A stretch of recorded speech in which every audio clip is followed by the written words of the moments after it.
Hey guys, it's Betsy. I normally teach on Mondays at Richland and Wednesdays at Stevenson, and I'm really wanting to connect with you all today about self-care. This is an extraordinary time that we're in, and more than ever, it's really that time that it's important to prioritize self-care as much as we can. Some of us have more of an opportunity to do that, and I would really encourage you, if you do have more time on your hands, to consider thinking about a daily morning practice.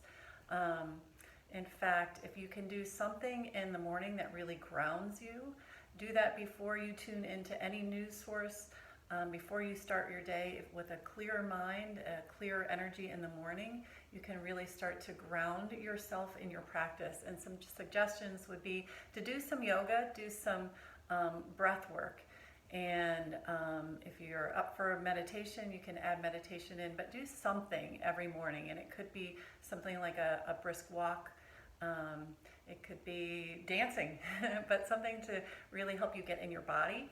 And I'll be sharing more videos that can be suggestions for things to work with. I think it is important to recognize that we need to disconnect and unplug. I know we hear this all the time, but it's especially important now to take those breaks. Or really, I think it's more important it's easy for us to just get sucked in the continuous stream, but really narrow that window of when we are taking in information so that it's not just ramping up throughout the day. Some other important practices, just get out and walk on the earth, really connect to nature, look at trees. These are obvious things, but I want to reiterate just how important they can be.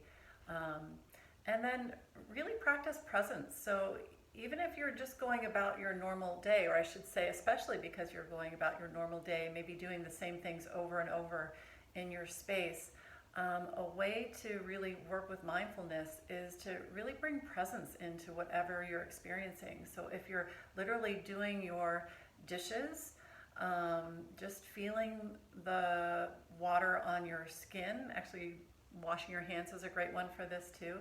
Feeling the water on your skin, hearing the sound of the water, the sensation of water, just be really present with the experience of that.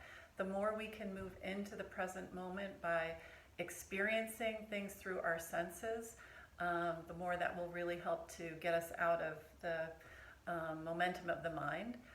It could be just climbing the stairs, really feeling the foot on each step, really feeling the muscles engage, moving very slowly and mindfully. But those are really sweet practices that you can integrate into your day as you're moving about. You can just sort of go, all right, I'm going to come inward and do those little practices throughout the day. A practice that I would love to share with you as well revolves around self-compassion. Kristin Neff works quite a bit with self-compassion, and her theory is really tied to Buddhist thinking, which is that we all are human, we all are experiencing suffering, and the more that we can recognize that wholeness of that experience, the more that we can honor ourselves and sort of move away from that voice that beats ourselves up.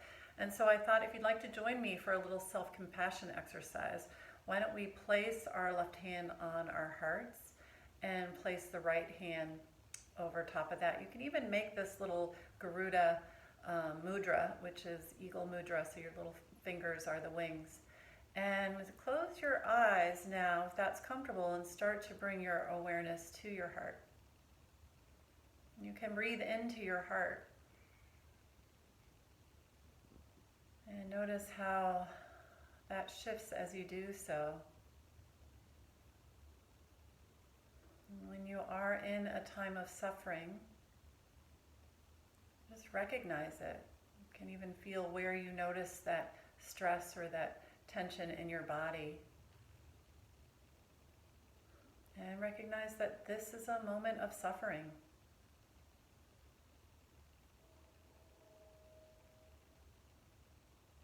And that suffering is a part of life. In fact, to be human means to know suffering. We are very much not alone in this feeling. In fact, suffering is something that very much connects us all.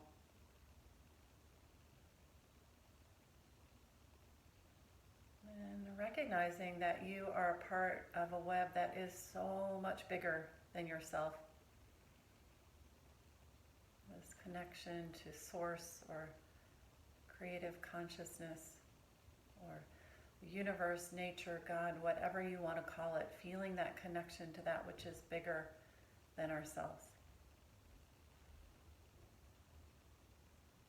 And feel the support of that.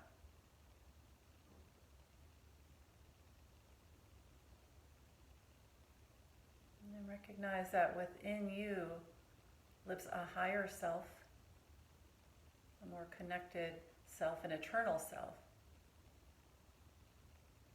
that is constant, that is always there for your highest good.